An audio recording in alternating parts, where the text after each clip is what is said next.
طریقہ نہیں آتا ہے کیسے مانگنا چاہیے تو بھی ہمیں گھبرانے کی ضرورت نہیں۔ ایک صحابی اپنے گھر سے نکلے، دل میں آج یہ سوچ کر کے نکلتے ہیں ان کے والدین کا انتقال ہو چکا تھا اور دل بڑا مغموم تھا، ماں باپ کی مغفرت کی دعا کرا لوں گا، غریبی بہت زیادہ تھی، تنگ دستی تھی، دعا کرا لوں گا کہ اللہ تعالیٰ میرے لیے وسعت اور کشادگی عطا فرمائے۔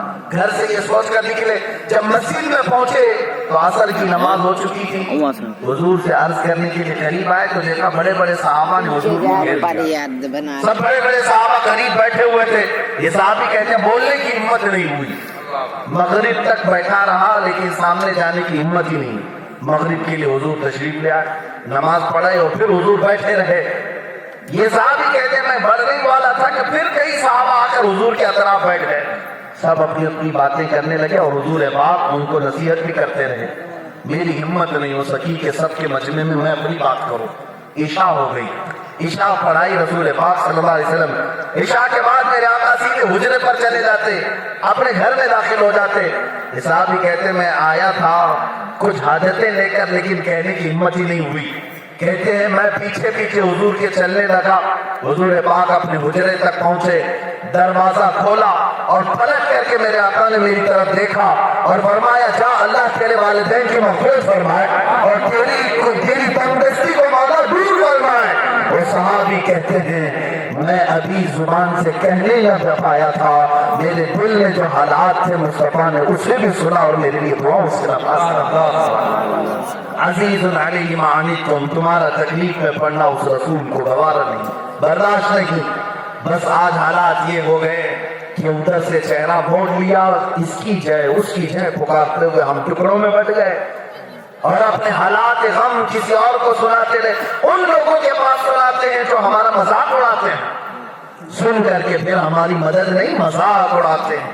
بارگاہ مصطفیٰ کا حال تو یہ ہے وہاں غم کی داستانیں سنانے والا محفوظ ہو جاتا ہے، رسول پاک اس کی ستر پوشی بھی کرتے ہیں، اس کی راز پوشی بھی فرماتے ہیں۔ اگر کوئی غلطی ہو جائے تو رسول پاک کی بارگاہ میں رویا اور اللہ کی بارگاہ میں ان کو سفارشی بنایا، مولا معاف بھی کرتا ہے، اس کے گناہوں کو چھپا بھی دیتا ہے۔ یہ دنیا داروں کے پاس ہم جاتے ہیں اپنی شکایتیں لے کر، یہ ہماری شکایتیں سننے کے بعد چار لوگوں میں بیان کریں، پتہ ہے فلاں کے ساتھ کیا ہوا ہے؟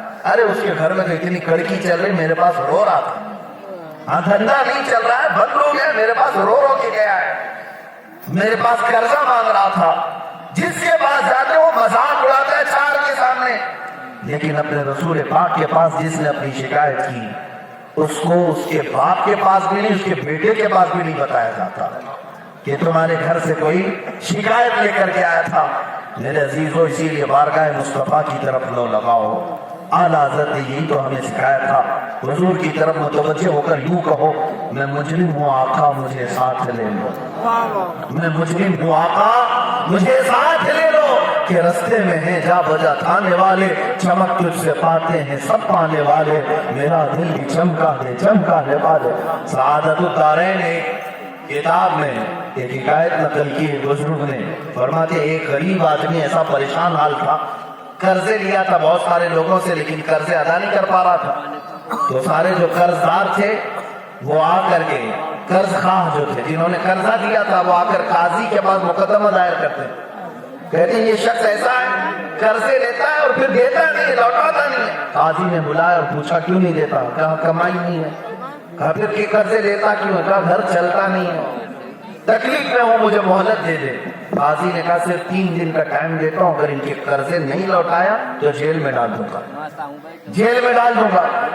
اب وہ باہر آیا تو پریشان حال تھا، پریشان تھا، چھوٹے بچے تھے، بیوی تھی، روتا ہوا گھر جا رہا تھا۔ ایک بزرگ سے ملاقات ہوئی، انہوں نے پوچھا کیا بات ہے؟ تو اس نے اپنی داستان سنائی، قاضی کے پاس سے آ رہا ہوں مجھے 3 دن کی مہلت ملی ہے، ٹائم ملا ہے۔ انہوں نے کہا کہ دیکھ ایک کام کر آج رات کو جا درود پاک کثرت سے پڑھ، اپنے نبی کو یہ سنا دے، رسول پاک کو یہ سنا دے کہ تیرے ساتھ کیا چل رہا ہے۔ کہا ٹھیک ہے میں وہی کرتا ہوں، اور کیا ہے میرے پاس دوسرا راستہ۔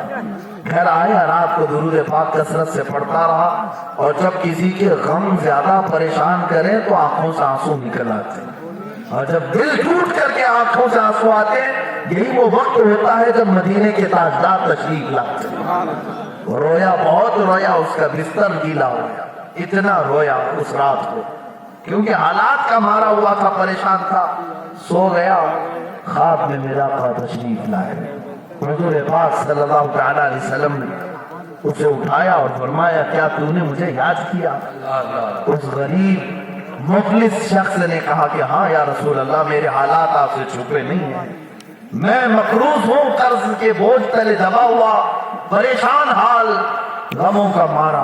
حضور پاک نے فرمایا اتنی چیز کے لیے تو روتا ہے، میں تیرا علاج کرتا ہوں، کل کی صبح اٹھنا تو شہر میں جانا، اور بادشاہ کا ایک وزیر شہر میں رہتا ہے، وہ میرا عاشق ہے، میرا چاہنے والا ہے، اور بڑے پیسوں کا مالک ہے، اس کے پاس تجھے جتنے مال کی ضرورت ہے لے لینا جا کے۔ خواب میں بتایا وزیر کے پاس جانا جو شہر میں رہتا ہے۔ سنیے توجہ سے، یہ مفلس غریب آدمی حضور سے پوچھتا یا رسول اللہ، بادشاہ کا وزیر، بڑا دربار، میں جاؤں گا، مجھ سے اگر وہ پوچھے گا کہ تجھ کو رسول اللہ نے بھیجا، کیا دلیل ہے تیرے پاس، کیا ثبوت ہے تیرے پاس، میں کیا کہوں گا؟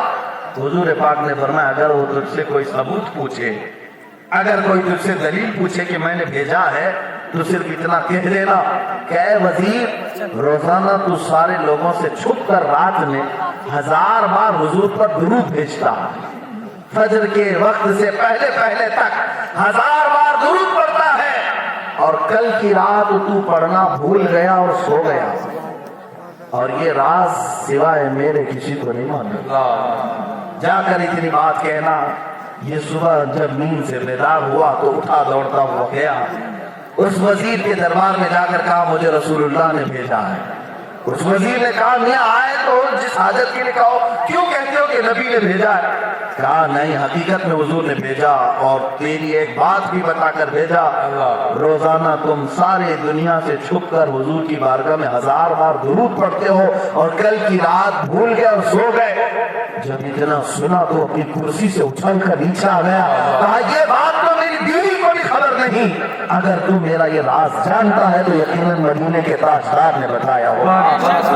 اور اس کے بعد شاداب و فرحاں اچھلنے لگا، کودنے لگا، کہا اب تو میں کامیاب ہو گیا، بس تو مجھے بشارت لے کر کے آیا ہے، میرے سارے خزانے تیرے لیے کھلے ہیں، جتنے مال کی ضرورت ہے لے جا۔ وہ غریب کہتا ہے نہیں مجھے تھوڑے سے مال کی، وہ امیر کہتا ہے وزیر کہ نہیں تو سب سے زیادہ میرے مال کا حقدار ہے، اس لیے کہ اب تک درود پڑھتا تھا، مجھے پتا نہیں تھا کہ پہنچتا ہے یا نہیں پہنچتا، لیکن تو ایک عظیم بشارت لے کر کے آیا ہے، مصطفیٰ نے میرا درود قبول بھی کیا اور تجھ کو میرے گھر حاجت رسائی کے لیے بھیجا بھی ہے۔ اس وزیر نے اس کو بے حساب مال سے نوازا۔ اب یہ غریب شخص آتا ہے، توجہ چاہتا ہوں، واپس آیا، سینہ چوڑا تھا، پیسوں کا مالک تھا، دربار میں آیا، عدالت میں قاضی صاحب سے کہا ان قرض خواہوں کو بلاؤ جو میرے اوپر کیس کیے ہوئے تھے، مقدمہ کیے تھے، سب آئے کورٹ میں، مقدمے میں آئے۔ اب جب قرضہ ادا کرنے کے لیے سینہ چوڑا کر کے کھڑا ہو رہا تھا، قاضی نے کہا بیٹھ جا بھی، بیٹھ جا بھی، بیٹھا دیا، اور اس کے بعد قاضی اپنی کرسی سے کھڑے ہو کر کہتا ہے اے لوگوں تمہارا کس کا کتنا قرض ہے بتاؤ۔ سبوں نے کہا اتنا قرض ہے۔ قاضی کہتا ہے یہ نہیں قرضہ ادا کرے گا، میں اپنی جیب سے ادا کروں گا، اس کا قرضہ میں ادا کروں گا۔ یہ مفلس کھڑا ہوتا ہے، قاضی تمہیں کیا ہو گیا، 2 دن پہلے تو مجھے دھمکی دے رہے ہو، 3 دن کے بعد تجھے جیل میں ڈال دوں گا، اور آج میرا قرضہ ادا کرنے کی بات کر رہے ہو۔